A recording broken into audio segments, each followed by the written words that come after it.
So welcome back to part 2 of this enhanced podcast edition of the Stellium Astrology podcast. I'm speaking to Maria Reigger, who is an attorney by day and an astrologer by night who specialises in astro-parenting techniques. I'm just really curious what kind of attorney you are actually.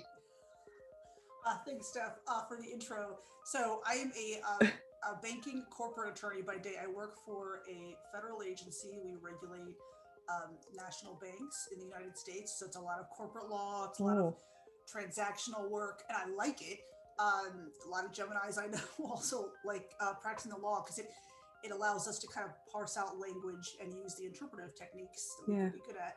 But it does not fulfill a lot of my kind of needs for creative expression. That's the issue. So like, and I've always been a big observer by nature. So observing the kind of parenting relationship and just general relationship dynamics between people. That's kind of one of the reasons that got interested in kind of these astro parenting techniques. Yeah, that's interesting because I used to, I've worked in law, but I worked as an immigration officer, and I had to learn immigration law in order to do that. So I can relate to that kind of, I enjoy using the jargon and understanding the complexities of the legal system. And actually it's quite nice when you've got any kind of Gemini in your chart, having something that's really black and white, that there is no kind of grey area that you can say, well, this is how the rules work.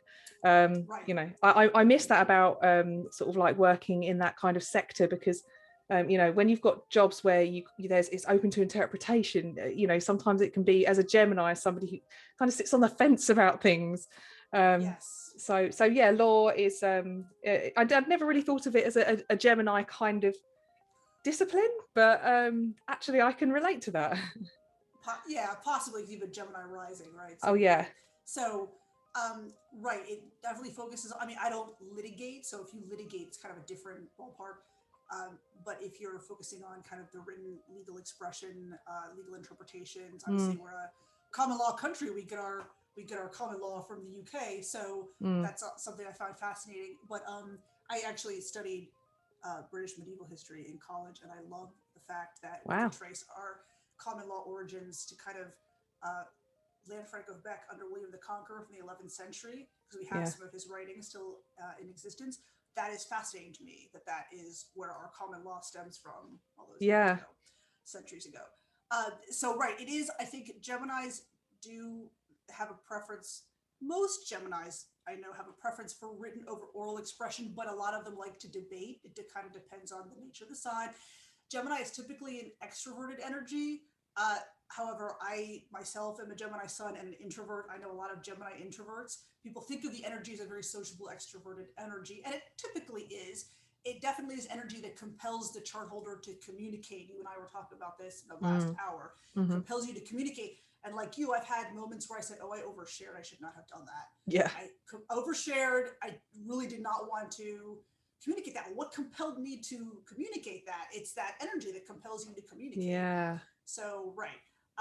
But yeah, it's an energy I associate with some diplomacy, because I think the air signs are good at detaching and seeing from the other person's point of view. That's Aquarius. It's a huge strength of Aquarius as well. Yeah. So that's something that air energy people are very good at doing. Right. Definitely. So. Very airy. Just you talking about studying medieval, what was it? You studied medieval? So medieval history. Yeah. Medieval history. I did, European history, and then kind of minored in. So in the US, you could do kind of a major and a minor concentration, like a secondary concentration was medieval studies. So you reminded me of a girl that I've known since I was in play school, like, you know, very, very, very earliest, like, friend of mine. And we were joking about, like, you know, our school reports and stuff. And she said to me, she's got a Scorpio stellium rising, probably the biggest stellium in Scorpio I've ever seen. And she said that on one of her report cards, it said, usually Ruby doesn't show much interest in the subject matter in the classroom. However, when we studied medieval torture, she came alive in a way that actually freaked me out.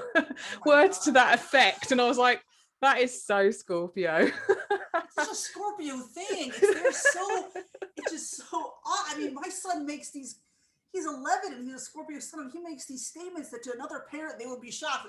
And to me, I'm just like, this is another day in the life of a parent of a Scorpio child, right? Yeah. It's just how it is. It's just so funny. It's just this macabre, dark sense of humor, interest in those very macabre things. I mean, that's the nature of the sun. It's the nature of Pluto, right? Yeah. The underbelly of things. Absolutely. Right? That's hilarious. I love that.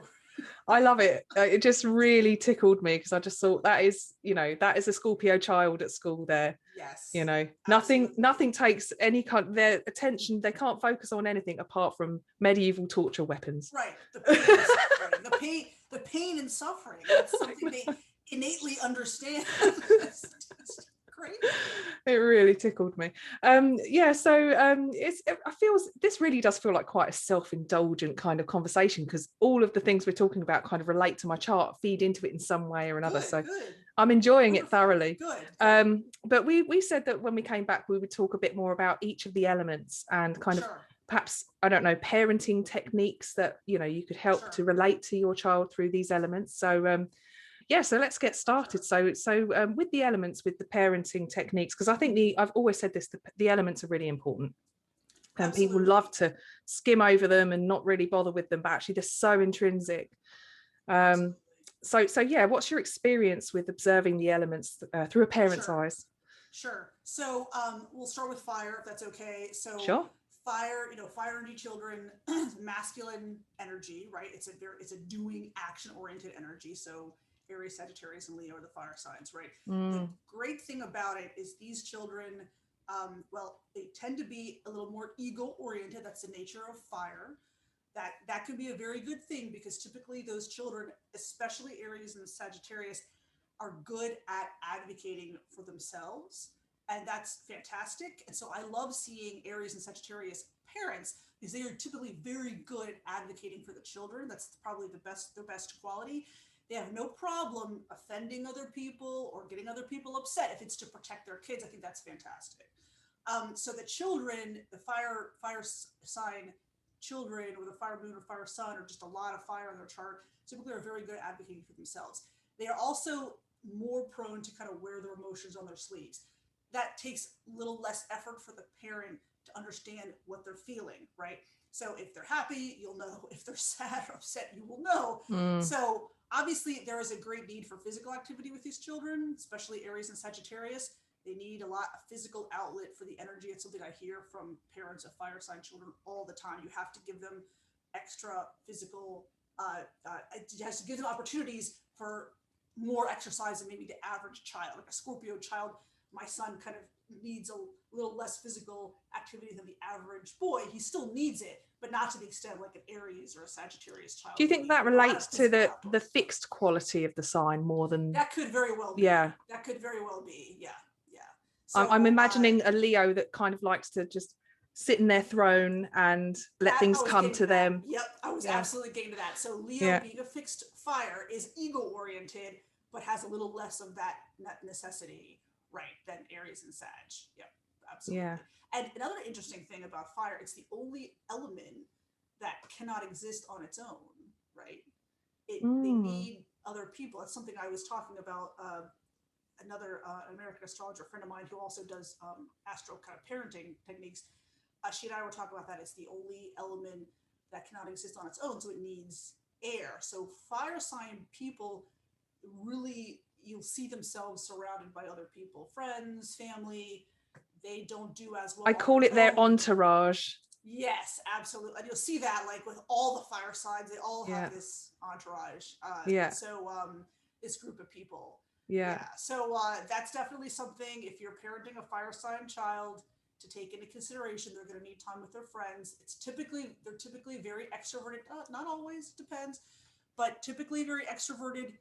Whether they're extroverted or introverted, whether they recharge by their energy by being alone or being with people, they still need the interaction with others. Yeah. So it's going to be a balancing act if they're an introvert. Right. But those are kind of the main things I think about. Another interesting dynamic is that they get the fire signs, again, especially like Sag and Aries, get very, they can get very easily worked up and angry about things, but that is also kind of how they display their passion for things.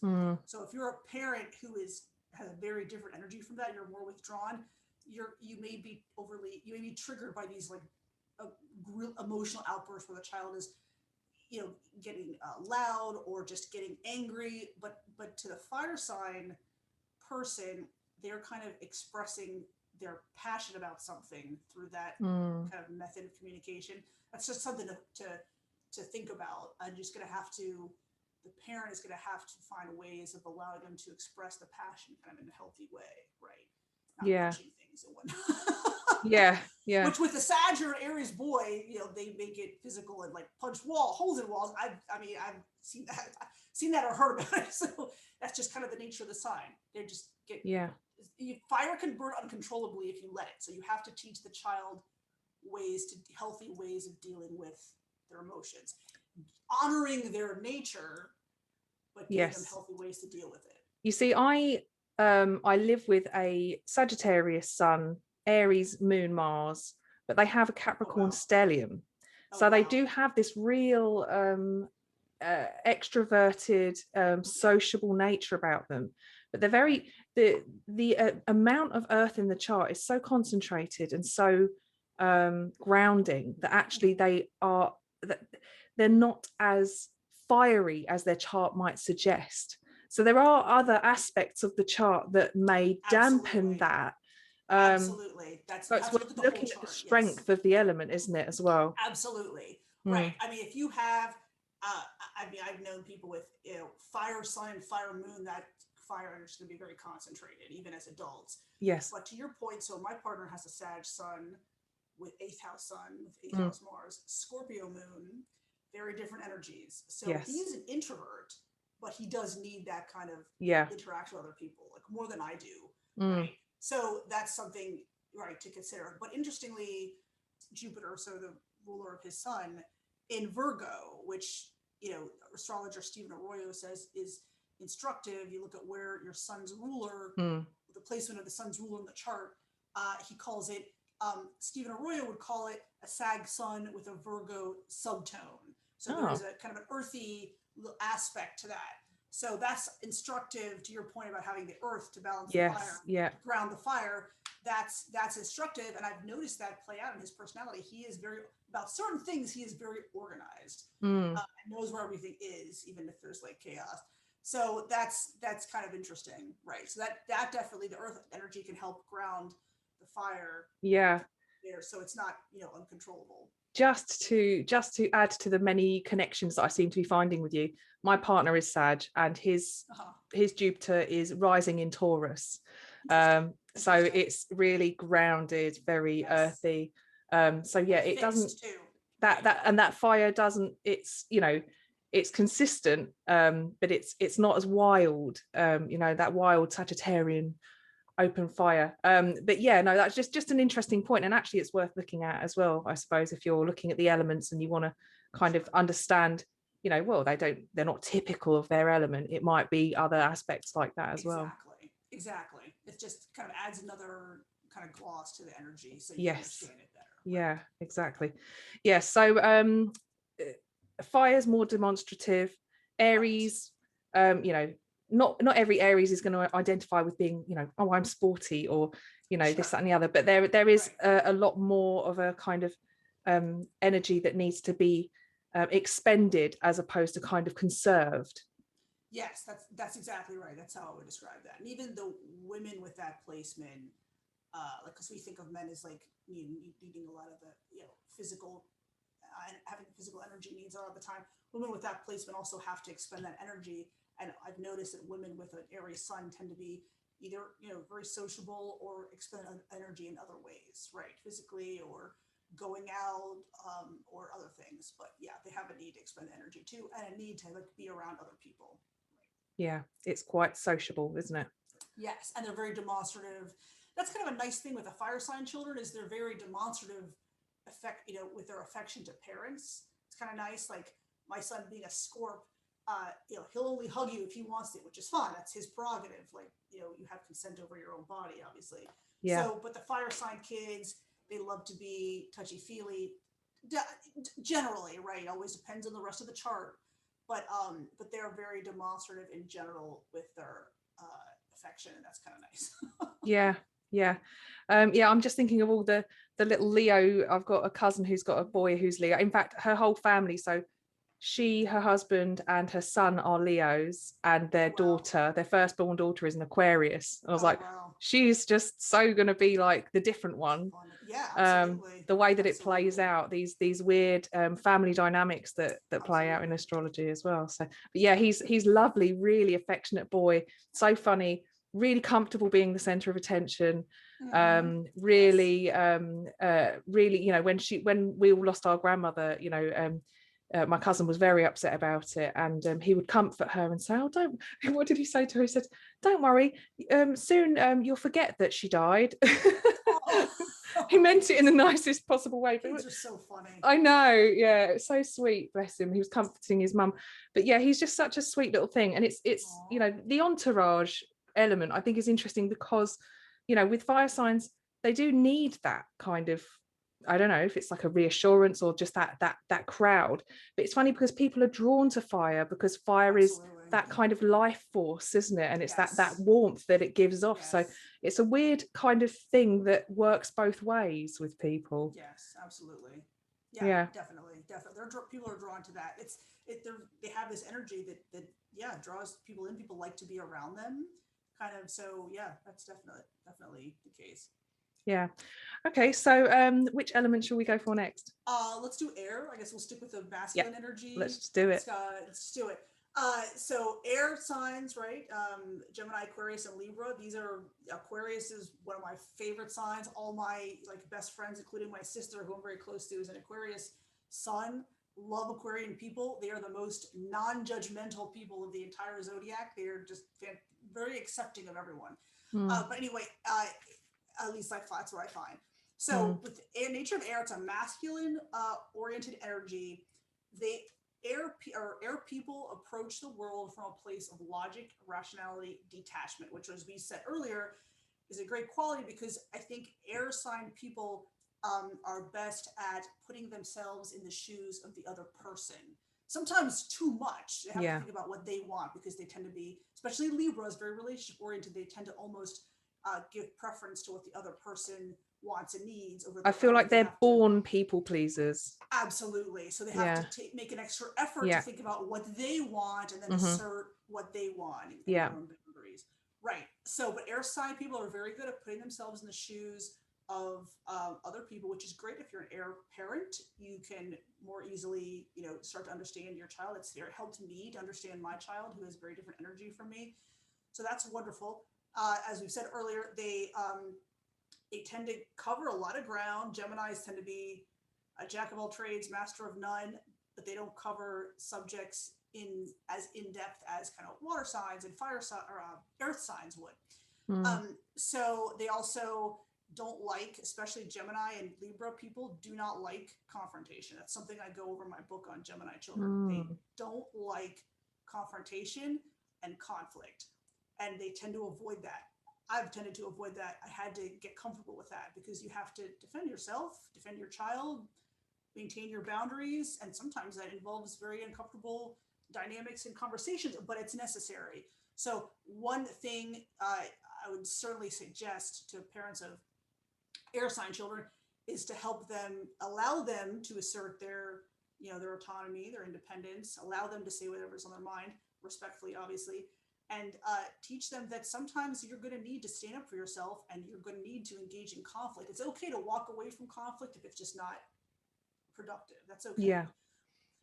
But sometimes you are going to have to engage in some conflict or confrontation, and that's okay. It's part of life, and teach them how to do it, help them do it. But that's a big thing I see with air signs too, is the need to learn how to do that in a healthy way, and it's to protect themselves. Obviously, you want to give them the tools, these kids the tools, so that when they're adults, they can obviously, maintain their own boundaries, defend themselves by respecting other people. So, but it doesn't help to avoid unpleasant conversations or communication. Sometimes you have to do it, and that's kind of a big thing with those kids, to teach them how to do it. Think about the nature of Mercury for Gemini. You know, it's the wordsmith, and you know, it's a great tool of avoidance. If you want to use it that way, you can, as a Scorpio moon with a Gemini ascendant, if somebody asks me how I am and I don't want to tell them, I'm really good at deflecting.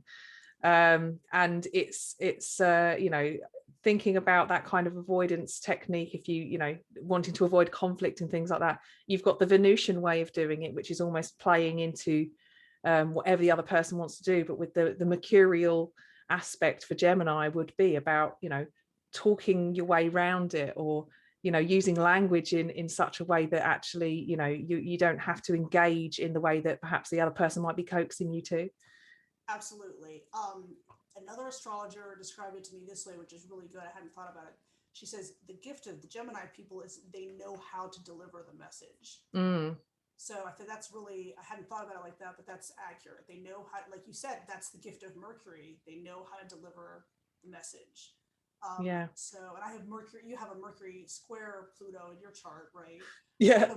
I have a Mercury trine Pluto, so it's a little bit more comfortable. Oh, that's nice. It's a little bit more comfortable. It's very nice. So,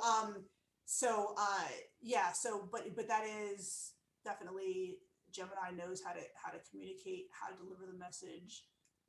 And that's definitely a positive aspect of the sign. Yeah, obviously air people can also be very indecisive. And this is a huge criticism of air people, especially Gemini, but of all air people that I hear constantly. Very indecisive. And this is something I go over in detail in my book on Gemini children. So sometimes parents of air sign kids, need to understand and that it's okay for the kids to change their minds, because Gemini is always taking in information, and you know, what is true for them today is not necessarily true for them tomorrow. Exactly. That's the whole issue with the wishy-washiness that, you know, people criticize Geminis for. But because they're always taking in and processing and evaluating data, it's a constant mental process. They're changing their minds a lot of the time, and they need to know that, you know, at some point, there's always new information to be had, always. And I think Gemini people instinctively know that, which is why it's so hard to make a final decision. But you know, so parents can help the kids by telling them, you know, it's okay to change your mind. But also, like, if you do change your mind, sometimes there are just natural consequences to that, and that's part of life. But that's okay. So that can be hard to deal with as a parent of an air sign child. But that's kind of the intrinsic nature of the sign, is they're always balancing and weighing things and changing their minds.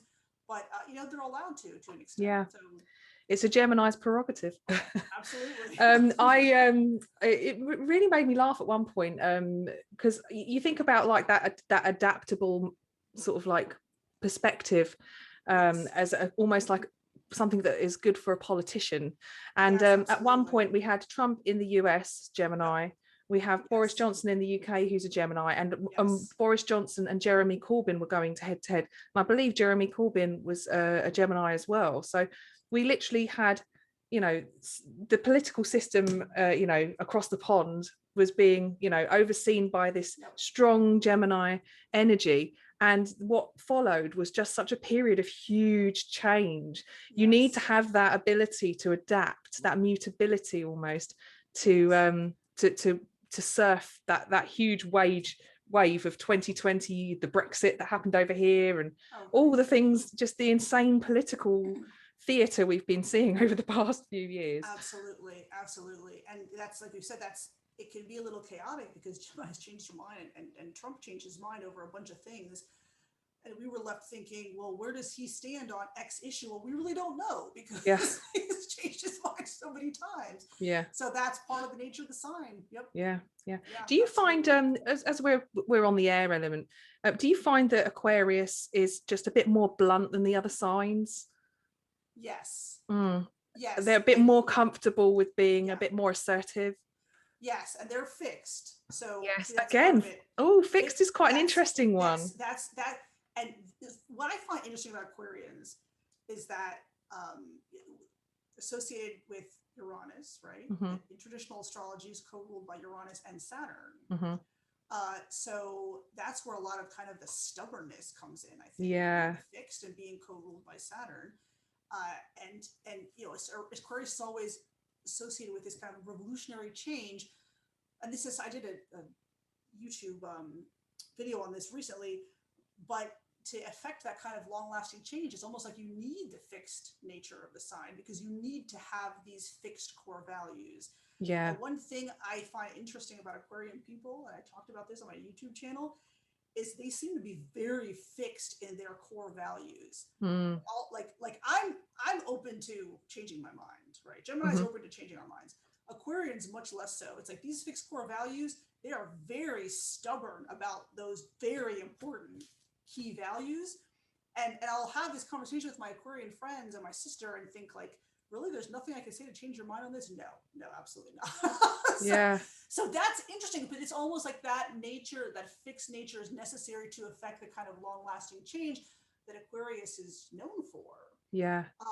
So that, but they do tend to be a little bit more stubborn, and there's definitely an indecisive element to them too. Yeah. But it is less so. Yeah. It's there, and you know, they're known to be less tolerant. I was speaking to somebody about this, and they were saying, I don't see Aquarians as intolerant. And I was like, as somebody with a lot of Aquarius in my chart, I'm intolerant of intolerance. Absolutely. And there's, you know, you can't tolerate things that need to be changed. You know, they're the sign that really, like you said, implement that long-term change. In order to do that, you have to be intolerant of something about that aspect of the current situation. Yes, absolutely. Yeah. Absolutely. Right. They're non-judgmental as far as people individually, how they want, you know, you're honest, how people want to live their lives. Very non-judgmental. Like, oh, you did a bad thing, doesn't mean you're a bad person, that kind of thing. But as far as, yes, the fixed core values, that can be definitely associated with the intolerance. Yeah. And I think as well, with a child with a lot of Aquarius, or perhaps yourself, Uranus in the first house, it can feel a bit alien just being in the playground with other children. Yes. Because, you know, you might want to be looking for the people for your people. Right. Maybe even an 11th house stellium like your son, but looking for your people and just not finding them, and understanding that you're different and you don't know why. Right. That's right. That's something that I hear from Aquarian adults, that they as kids felt very different. Yeah. But they could not put their finger on it. And that's largely how I was too. I didn't like the things most of my peers liked. I didn't want to do the activities that most of them did. I mean, but you eventually, you know, find your tribe and find your people, and like, oh, this is, now I feel like more at home, right? Yeah. It's how do you console a child that wants to be the popular one? Right, exactly. Right, that's hard. That's hard. But eventually, you know, with guidance, the kids can you know, find people they're comfortable with, and people that honor who they are, things like that. But have you seen that film, Little Miss Sunshine? Oh yeah. The girl in that, it was a while ago. The little girl in that really reminds me of my sister, who my sister is a moon Uranus. And we're both quite quirky. My sister always found it a bit easier to have her friends than I did. I was always total quirk. She was partial quirk. But yeah, when I think about that kind of Aquarian child in the playground that's just like so unique and so who they are, you know, I think of that Little Miss Sunshine kind of energy. It's just like very much who she is. Yes, absolutely. Like my sister is Aquarius sun, Gemini moon with a first house Pluto, interestingly. But like she always like had this intense, and she's like 9 years younger than me. So I remember when she was born, right? It was very young. So she always had this very intense stare. It was just so funny, and it was very different, like very, very social, very extroverted, but different. So it's just like, you know, does her own thing, and also very fixed in her core ideas, right? But yeah, she had that really like intense stare, and she had this way of looking at you. I was like, I don't want you to look at me like that. Yeah. So, but different from her peers for sure. Yeah. I like that though, and I think it's good because it is one of those ones with any Saturnian ruled sign. You know, time is the best healer. They come into their own usually around Saturn returns and things like that, or Saturn transits bring out usually the best in them. Right. So I've always been comfortable with the Saturnian energy in my chart. So I've got Saturn on the midheaven, opposite my moon, which is in Cap, right? Gosh. I've been very comfortable with that. Yeah. It's taken me longer to get comfortable with the Uranian energy, because I've got a T-square with moon, so moon square Uranus and moon square Saturn, and it's taken me longer to be comfortable with the Uranian energy, but I'm more comfortable with it than I used to be. Yeah. But I also had my Uranus opposition, like I've finished it already, like maybe a year ago. So that was kind of like, well, this is the time to be myself and do what I want to do, right? Not what people say I should do, right? Yeah. So Yeah. yeah.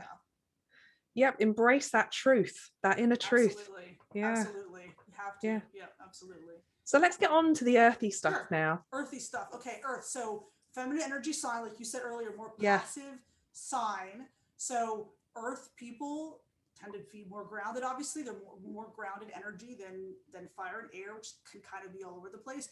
They like stability. That includes kind of financial, economic stability. Almost every Capricorn person I know likes money, likes finances. They need a certain amount of money to be comfortable, typically. So they are typically very loyal individuals. Typically, like we said, like stability. They don't deal as well with transitions, although it kind of depends on the fixed versus cardinal elements too. And Capricorn can kind of deal a little bit better than Taurus, because Capricorn's cardinal, obviously, and Taurus is fixed. Taurus can be a little bit more stubborn and a little bit more resistant to change, but very practical, like we said, tend to be orderly, and generally like to have security in the home life, in relationships, and things like that. But being a feminine energy element, probably approach the world, I would say definitely the water signs approach the world from a place of great intuition and emotion, and the earth signs a little bit less, but it's still there. They're still very connected to kind of the material elements and the earth, so there is some intuition there. It's a feminine energy element, but maybe less so than water signs. But definitely, so in my house, I am the only of the three of us that has earth in their big three. Yeah. And I feel like my earth moon grounds the entire family. That's good. So it's good, but it can get very tiring sometimes. So sometimes the earth person kind of gets tired out, like I'm grounding everybody and I need a break. So that I've seen that play out in relationship dynamics. Yeah. Something to think about, right? So but definitely it's a sign they like to be comfortable with all, and they like the material pursuits, right? So we always associate Taurus with liking food, and that's true. All the earth elements, really, but they tend to be, associate Virgo with being more organized and being more precise. It's also ruled by Mercury, so it values that precision of language a little more than the other earth signs. Yes. But generally very solid, stable, focus, very loyal. So yeah, it's a great energy to have in your big three, because it grounds the people you're close to, and provides, if you have like a mix like you do and I do in our charts, it grounds the air energy. Otherwise, I don't think I would get anything done without my earth moon. It just wouldn't get anything accomplished.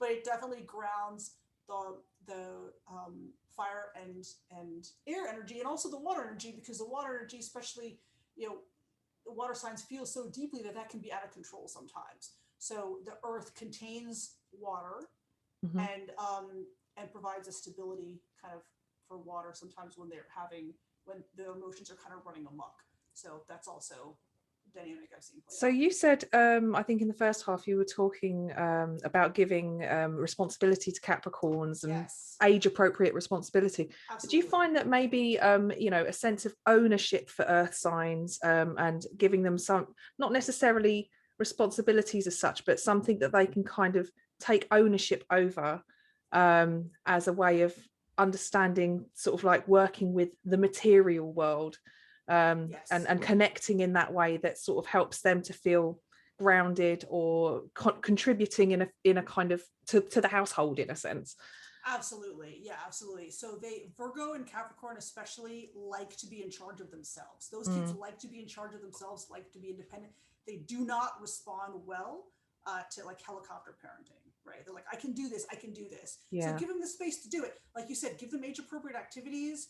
Actually, Mary English told me about parents she knows of a Capricorn son child who would walk home from school by herself and thought it was fantastic. She loved to walk home from school by herself. Yeah. And when they kind of assigned her a walking buddy, she was angry because she says, I can do this myself. I don't need Yeah. somebody chaperoning me home. That's kind of how Capricorn energy and largely Virgo energy is. They like to be in charge of themselves. And if they show a preference for kind of finances, material things, it's great to give those kids like a small regular allowance and see how they do with the money. You can spend it, you can save it. This is teaching them, right, how to manage finances. I do that with my son. We do that with him. We give him, he's a set allowance, and he may spend it all at once, or he may think, I want to save this because I want to save it and apply it towards something more expensive than I want. Yeah. Those are great. Teach those. I'm all about teaching those personal finance concepts as early as possible so that kids make the mistakes and learn from the mistakes earlier, not as adults where maybe there are more, bigger repercussions from having made financial mistakes. But that a lot of Virgo and Cap kids I see show a preference for finances and money and spending, and they're very interested in making money. So that's a great way to give them some responsibility over how they spend their money. Yeah. You can give them responsibility for other things at home.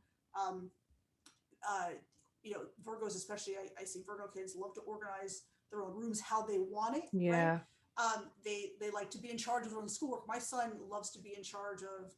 He's in the Pluto and Capricorn generation. So because he's a Scorp, the Pluto placement kind of informs the sun sign, and he has a second house moon. So he loves material things. He loves to accumulate little bits and bobs. Yeah. Yeah, exactly. Just little things like that. And he has them displayed in his room, and he puts them exactly how he wants them. So I associate that with Earth energy. They like to have the material possessions, give them some security, finances, having enough food, the foods that they want at home gives them some security. Like when we go grocery shopping, we let, my son pick out some stuff. What snacks do you want? You pick them out, right? Things like that. It's like giving them some kind of autonomy. They need that autonomy. They need that. They respond very well to that. When you give them some responsibility and say over things that happen to them, they respond very well to that. And they appreciate that. And that in turn makes them a little bit more dutiful and collaborative at home because you've given them the space. And also, instead of telling them, hey, I need you to do this right now, tell them, give them a list. Hey, I need you to do these couple of things sometime today, please. And give them the freedom to decide when to do those things. They decide for themselves, I'll do them now, I'll do them later, but I get to decide when to do them. And they're much more responsive to you and to your request for help if you give them the freedom to decide when they can do the things or what chores they do that day or things like that. Like they have some say and some responsibility. They respond really well to that. I have to say, I had a really interesting insight the other day regarding the collective tendencies, the collecting kind of my Taurus rising, Jupiter rising in Taurus partner. He's a bit of a hoarder, and and he likes to have his stuff on display. He just really likes to have these things. And I said, I'm more of a minimalist at heart. Like I don't like to have a lot of stuff around me. I feel very suffocated by things. And I was talking to him about my memory style, and I was saying I've got really, really visual memory. It's almost like playing a film back in my head, and words trigger it, and I can be somewhere and something triggers it. Music, all these different things, and almost to the point that I feel like I might be a bit synesthetic.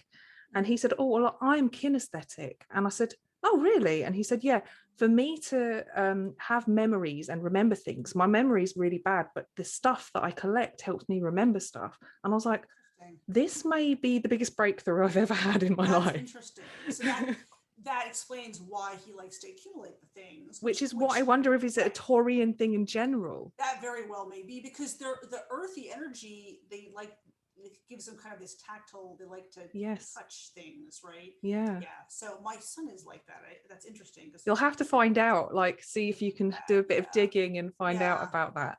Yeah. So that kind of blew my mind a bit.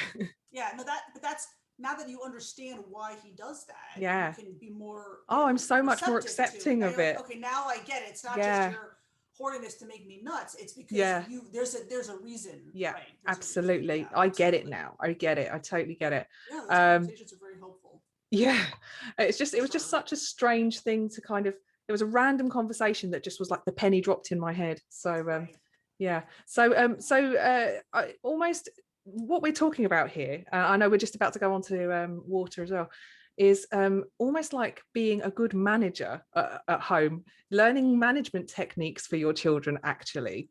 Yes. Especially when we were talking about the earth signs, because it really made me think, you know, this is like what you have to learn at work about giving other people responsibility, Yes. and Yes. learning how each person has their own working style to get the best out of them. So yeah, it's quite an interesting take on parenting. Yeah. Absolutely. I think those relational dynamics are helpful for almost any relationship. Yeah. Right. Yeah. I mean, kids, obviously, they're not adults yet. Their brains they work a little bit differently. Their brains are not fully developed. So there are some other considerations. You know, teenagers tend to be very ego oriented because their brains are not fully developed yet. That is totally normal. It's normal for them to be a little bit selfish. So yeah, that's obviously a separate consideration from like relating to adult coworkers. But the descriptions we're talking about are very helpful. Yeah, definitely. Yeah. So let's get on to water. Water. Okay. So water is also a feminine energy sign, a more passive sign. The water sign people approach the world from a place of intuition and emotion. We said that earlier. So these kids typically bond very closely with the parents and typically need more attention and affection from parents than the average child. And they typically, when they're very young, love to have physical contact with the parents. And this is something I brought up in a video I did recently on like ways to connect with your Scorpio child. Some parents may think that by having a lot of physical contact, they're creating codependent children. But that's not the case. You definitely want to have a good attachment with the child early. And when there's a good attachment, then the child feels comfortable with the growing independence as they get older because they have that stable attachment with the parents. So by all means, hold these children as much as possible. And to use, again, myself as an example, I held my kid all the time. I had the little carrier and I would go around the house and do my writing and stuff with him in a little carrier on my chest. And he is very independent right now. I mean, you know, so he doesn't need me for a lot of things. I mean, they still need you, but he can do a lot on himself. He loves to be alone sometimes in the house. He's very independent. So there's no, you know, I caution parents, you're not going to turn them into a codependent adult just by having that physical contact with them when they're very little. And water sign kids need to be held. They need that emotional connection with parents really early. So do not be afraid to hold them, hug them as much as possible. They get older. When they get older, they're going to want to hug less and less, and you're going to miss that contact. Let me tell you, because I miss it too. So that's definitely something I always bring up with the water sign kids. And Scorpio, since Scorpio has this need for power and control, it's kind of the nature of Pluto, they also respond very well to, we were talking about this dynamic with the earth sign children, the Scorpio also responds very well when you give the Scorpio child more say over their lives. A lot of that angst the Scorpio has will kind of dissipate when you give them more freedom, more autonomy, more choices as they get older, always age appropriate, right? That they respond really well to that, and that will kind of fulfill the kind of the need for power and control. So like I left my son alone the other day for a couple hours. I had to run out and I said, "You want to stay home?" He's like, "Yeah, I'll stay home." I'm like, "Okay, are you gonna be okay by yourself?" He's like, "Mom, I've been waiting all day for you to leave so I can have the house to myself." I said, "Fine, you don't need me. It's cool." I love it. I ran out for like 2 so hours. Straight talking. So funny. So absolutely. He'll tell it like it is. Like, "Mom, yeah. I'll be fine. I've been waiting for you to leave all day." Yeah. So I can have the house to myself. So so they respond, you know, really well to getting, you know, having more say over themselves. And they, you know, with the water sign kids, you definitely will have the kind of dramatic displays of emotion because they're learning how to manage their emotions. That's where you can help them by helping them articulate the emotions, identifying the emotions. You know, you could say, for example, sounds like you're angry about this. Is that right? Is there anything I can do? Like, you have the right to be angry. With all children, especially water sign kids, you want to make sure you're validating emotions. You're not invalidating. You're not telling them you shouldn't feel that way. You tell them you have the right to feel that way. I'm sorry that happened. Is there anything I can do for you? Like, it's a bit like a friend of mine who her little girl was upset and crying, and the grandmother said, "Don't cry."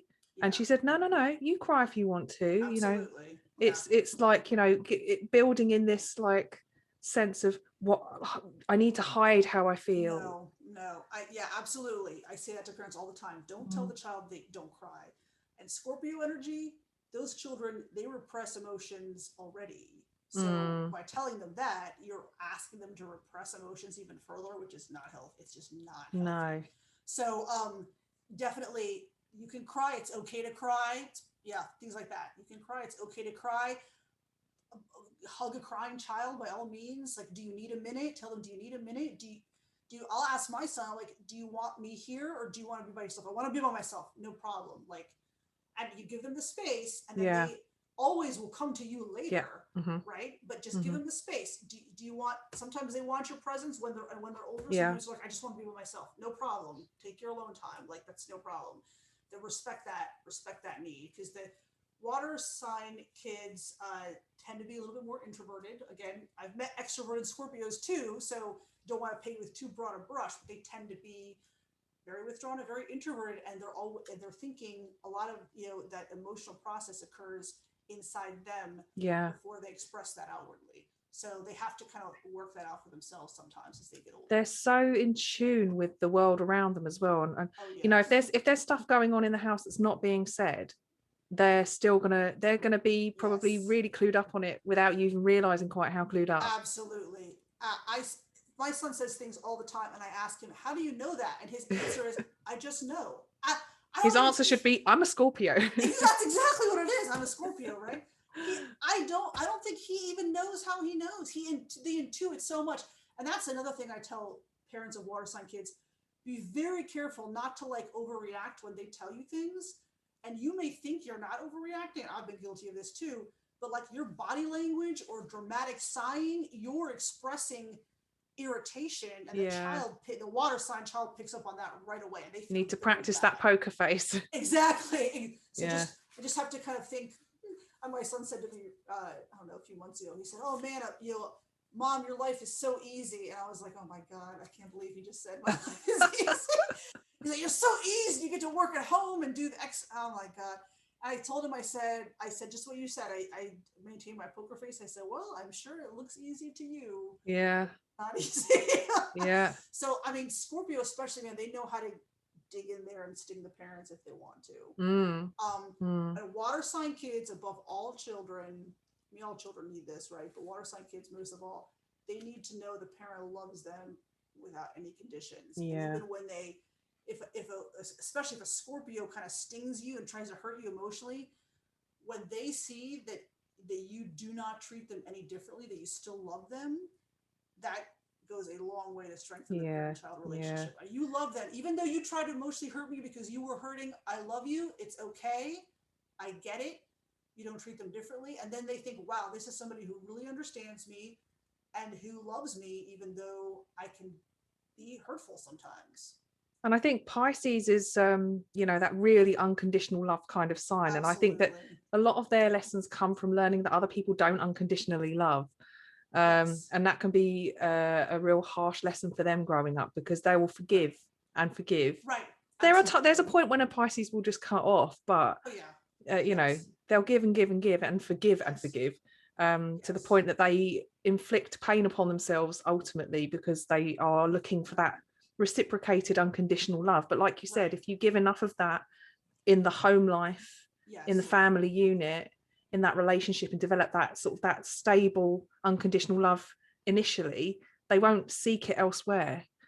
Right. And they'll know what it looks like. Yeah. Right? So then they'll know as they get older and they're, meet potential partners and friends and whatnot, they'll know, oh, this is more of they don't like me for me, or they don't love me, unconditionally. And they'll know that. That's the thing. You have to model it for, as the parent to the kid. Right.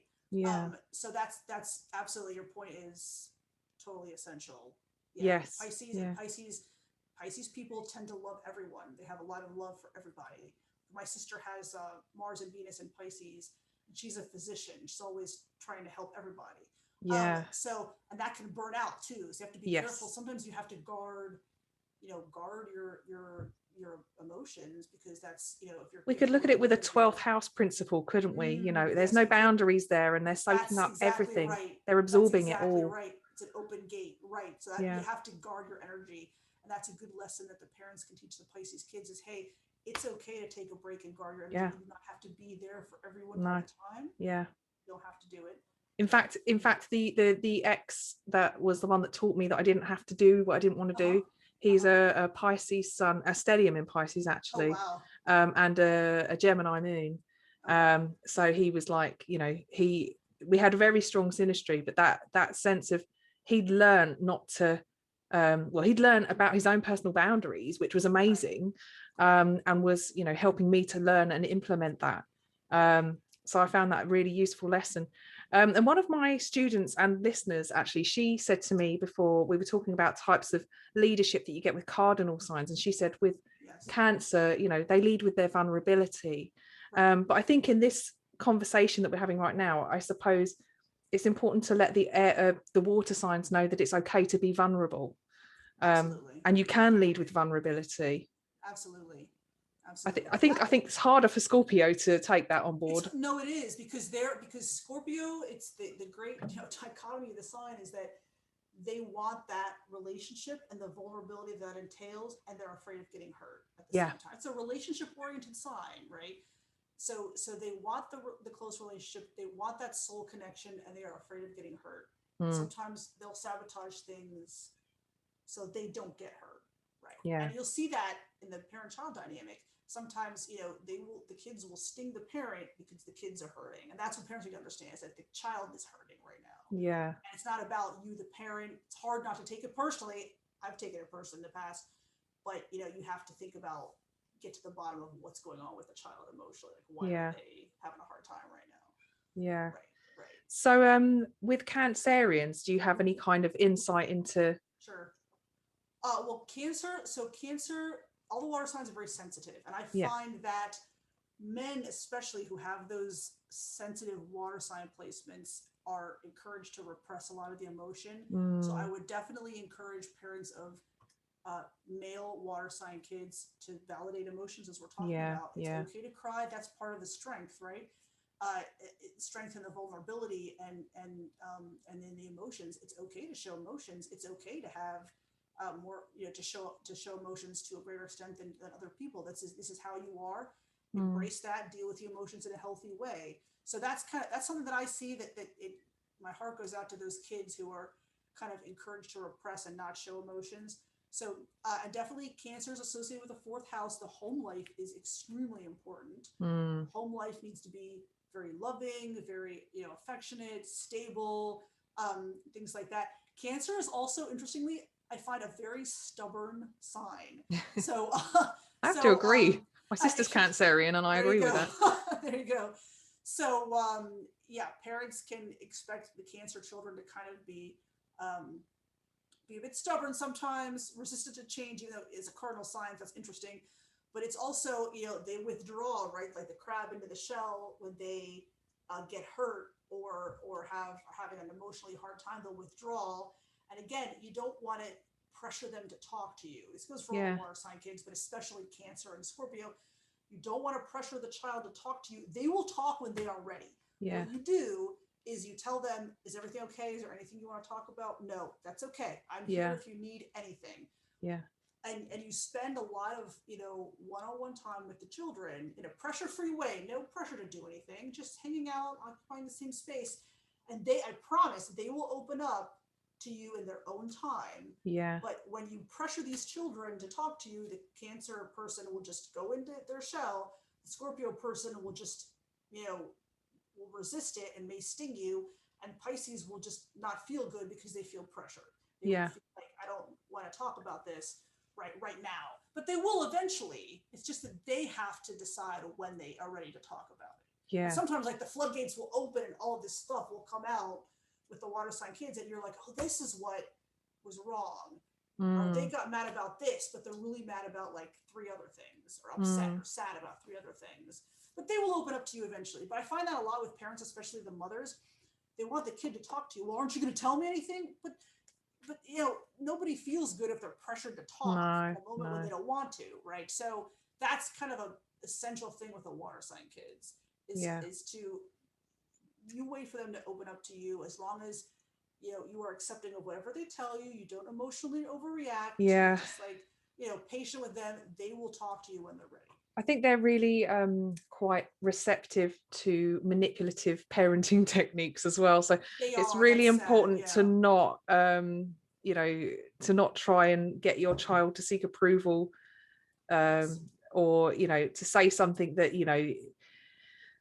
I don't know, using the word disappointment is usually not a good one with a water sign. Absolutely. It doesn't bother like fire or air, but like I think with water signs and probably earth signs too, they take that disappointment within them, and that they don't want to disappoint people. So absolutely. Yeah, absolutely. Or if you say, oh, do this, if you do this, I'll be happy. You don't want to suggest that. No. You don't want to suggest that your love is conditional on anything that they do. It's not. So things like that, like that's where you risk them becoming people pleasers.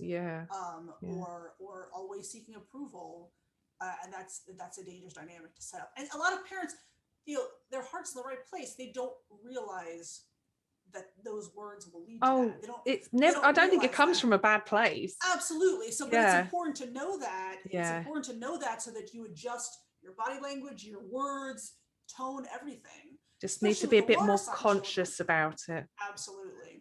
Especially because, like you say, the water sign children pick up on everything. Yes. The nonverbal cues, body language, everything. Yeah. So watching that is important to do. Being self-aware is important to do. And that's hard to do when you're stuck in the day-to-day quagmire of parenting. You're not as removed from it. But we're only human after all. Absolutely, we're human. So well, I feel like actually we've been talking for so long that we've kind of come to the sort of like, I think we've kind of filled our time slot really. So we were going to talk more about other bits and bobs, but I think maybe you'll just have to come back. That's totally fine. I'm happy to do that.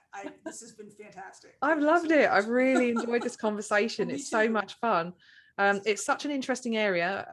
I was already interested in it anyway, but now I am going to be a mum myself. What better time to really immerse myself in true Scorpio moon style, absolutely, than right now. That's so wonderful. Thank you so much. You'd mentioned all your social media and things like that before on the at the end of the first episode. Was there anything else you wanted to add before we close? No, just that if you go to my YouTube channel, you can search my name or Positive Parenting with Astrology, or my name, Maria Reigger, and you can sign up for my mailing list. And I post a lot of extra stuff on my mailing list that I don't post on YouTube. So a lot of information about current transits and things like that, and some freebies like free sample chapters and things like that. So I'm happy if anybody wants to sign up and get that information. That's fantastic. Amazing. And I'm also, my direct email address is, so my website is lawschoolheretic.com, and my email is maria@lawschoolheretic.com. I'm happy to answer any questions any listeners have, or you have, Steph. Always love talking to people and hearing from parents. Yeah, definitely. I will do. Awesome. It's been great. I've really enjoyed our conversation, and I'm really looking forward to a time when we can get back together and talk more on this subject, because it's just fascinating. Absolutely. And congrats. I hope everything goes well these next 4 weeks, and you get a lot of rest time in. Oh yeah, definitely. Like, I'm going to factor in a lot of naps, I think. Good. Fantastic. Well, thanks, Maria. Awesome. Thank you. Take care. Bye. You too.